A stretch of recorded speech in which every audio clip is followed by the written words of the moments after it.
Hi friends, welcome to my channel. അപ്പോൾ ഇന്നത്തെ എൻ്റെ വീഡിയോയിലൂടെ ഷെയർ ചെയ്യുന്നത് വെണ്ടക്ക പാലേറി എങ്ങനെ അടിപൊളിയായിട്ട് ഉണ്ടാക്കാം എന്നുള്ളതാണ്. അപ്പോൾ നമുക്ക് ക്യാൻറ്റീനിൽ കിട്ടുന്ന രീതിയിലാണ് കേട്ടോ ഞാൻ ഇന്ന് ഉണ്ടാക്കാൻ പോകുന്നത്. അപ്പോൾ ഇത് നമുക്ക് വെള്ളയപ്പം, ഇടിയപ്പം, ചപ്പാത്തി, അതുപോലെ പൊറോട്ടക്ക അടിപൊളി കോമ്പിനേഷനാണ്. അപ്പോൾ എൻ്റെ ചാനൽ സബ്സ്ക്രൈബ് ചെയ്യാത്ത കൂട്ടുകാരുണ്ടെങ്കിൽ ഒന്ന് സബ്സ്ക്രൈബ് ചെയ്ത് കൂടി സപ്പോർട്ട് ചെയ്തേക്കണേ. അപ്പോൾ നമുക്ക് വീഡിയോയിലേക്ക് പോകാം. കറി തയ്യാറാക്കുവാനായിട്ട് നമ്മൾ എടുത്തിരിക്കുന്നത് 1/4 കിലോ വെണ്ടയ്ക്കയാണ്. ഒരു വലിയ സവാള നന്നായിട്ട് നേർമയിൽ കട്ട് ചെയ്തെടുത്തിട്ടുണ്ട്. പിന്നെ വേണ്ടത് 2 വലിയ തക്കാളിയാണ്. ഒരു ചെറിയ കഷ്ണം ഇഞ്ചി വേണം. 2 പച്ചമുളക്, 3 വെളുത്തുള്ളി എടുത്തിട്ടുണ്ട്. നല്ല ഉണങ്ങിയ കറിച്ചട്ടി ഞാൻ എടുത്തിട്ടുണ്ട്. ഇപ്പോൾ നമ്മൾ ഗ്യാസ് സ്റ്റൗവിലേക്ക് വെക്കേണ്ട ആവശ്യമില്ല. ഇതിലേക്ക് 2 ടീസ്പൂൺ നിറയെ മല്ലിപ്പൊടിയാണ് എടുത്തിരിക്കുന്നത്. ഇനി നമുക്ക് ആഡ് ചെയ്ത് കൊടുക്കേണ്ടത് മുളക് പൊടിയാണ്. മുളക് പൊടി ഒരു 3/4 ടീസ്പൂണോളമാണ് എടുക്കുന്നത്. മഞ്ഞൾപ്പൊടി 1/2 ടീസ്പൂൺ ഇട്ട് കൊടുക്കാം. ഇനി നമുക്ക് വെളിച്ചെണ്ണയാണ് ഇട്ട് കൊടുക്കേണ്ടത്. വെളിച്ചെണ്ണ 2-3 ടേബിൾ സ്പൂൺ ഇട്ട് കൊടുത്താൽ മതി. 1 ടീസ്പൂണോളം ഉപ്പ് ഇട്ട് കൊടുക്കാം. അതിനുശേഷം നമുക്കൊരു സ്പൂൺ ഉപയോഗിച്ച് നന്നായിട്ട് മിക്സ് ചെയ്ത് കൊടുക്കാം. ഇപ്പോൾ ഇത് എല്ലാ പൊടികളും നന്നായിട്ട് മിക്സ് ചെയ്ത് യോജിപ്പിച്ചെടുത്തിട്ടുണ്ട്.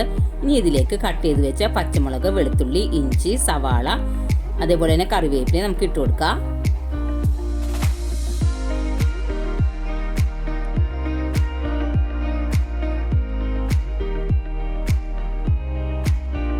ഇനി നമുക്കിതൊന്ന് നന്നായിട്ട് മിക്സ് ചെയ്ത് കൊടുക്കാം.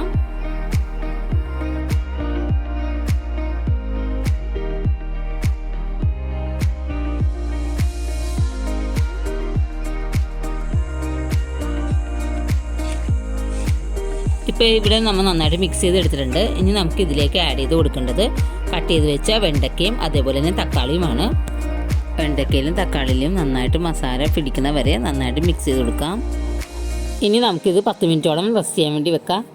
അരമുറി തേങ്ങയുടെ പാലാണ് നമുക്ക് വേണ്ടത്. ഇതിനായിട്ട് ഞാൻ മിക്സിയുടെ ജാറിലേക്ക് അരമുറി തേങ്ങ ഇട്ട ശേഷം ആവശ്യത്തിന് വെള്ളം കൂടി ഇട്ട് നന്നായിട്ട് അരച്ചെടുത്തിട്ടുണ്ട്.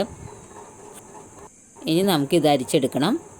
ഇത് 1-ാം പാൽ 2-ാം പാൽ എന്ന രീതിയിൽ വേണം മാറ്റി വയ്ക്കാനായിട്ട്. ഇനി നമുക്ക് വെണ്ടക്ക മസാല കൂട്ടിലേക്ക് ഈ 2-ാം പാൽ ഇട്ട് കൊടുക്കാം. അതിനുശേഷം നന്നായിട്ട് മിക്സ് ചെയ്തെടുക്കാം. ഈ കറി ചോറിൻ്റെ കൂടെ കഴിക്കാനും നല്ല ടേസ്റ്റാണ്. ഇപ്പോൾ ഇത് നമ്മൾ നന്നായിട്ട് മിക്സ് ചെയ്തെടുത്തിട്ടുണ്ട്. ഇനി നമുക്കിത് ഗ്യാസ് സ്റ്റൗവിലേക്ക് വെച്ച് കൊടുക്കാം. അതിനുശേഷം നമുക്ക് ഗ്യാസ് ഒന്ന് ഓണാക്കി കൊടുക്കാം. ഇനി ഈ ചട്ടി മൂടി വെച്ച് ചെറുതീയിൽ വേവിച്ചെടുക്കാം.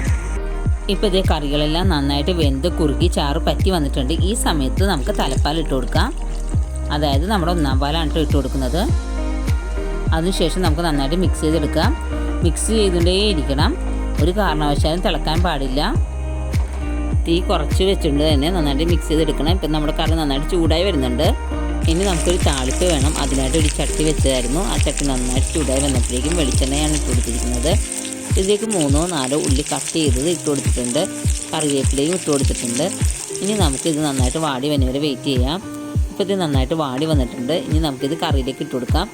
ഇപ്പം ഞാൻ ഇത് കറിയിലേക്ക് ഇട്ട് കൊടുത്തിട്ടുണ്ട്. നമ്മുടെ അടിപൊളി ടേസ്റ്റ് ആയിട്ടുള്ള കറി ഇവിടെ റെഡി ആയിട്ടുണ്ട്. തീർച്ചയായിട്ടും നിങ്ങൾ ഇതുപോലെ ഒരു പ്രാവശ്യം ഉണ്ടാക്കി നോക്കുക. നിങ്ങളുടെ കമൻസൊക്കെ കമൻറ്റ് ബോക്സിൽ അറിയിക്കുക, ലൈക്ക് ചെയ്യുക, ഷെയർ ചെയ്യുക. ഇതുവരെ എൻ്റെ ചാനൽ സബ്സ്ക്രൈബ് ചെയ്യാത്ത കൂട്ടുകാരുണ്ടെങ്കിൽ ഒന്ന് സബ്സ്ക്രൈബ് ചെയ്ത് കൂടി സപ്പോർട്ട് ചെയ്തേക്കണേ. തൊട്ടടുത്തുള്ള ബെല്ലൈക്കൺ ഒന്ന് എനേബിൾ ചെയ്ത് ഓൾ എന്ന ഓപ്ഷൻ ക്ലിക്ക് ചെയ്താൽ ഞാൻ ഇടുന്ന വീഡിയോസിൻ്റെ നോട്ടിഫിക്കേഷൻ നിങ്ങൾക്ക് ലഭിക്കുന്നതാണ്. Till then and signing out.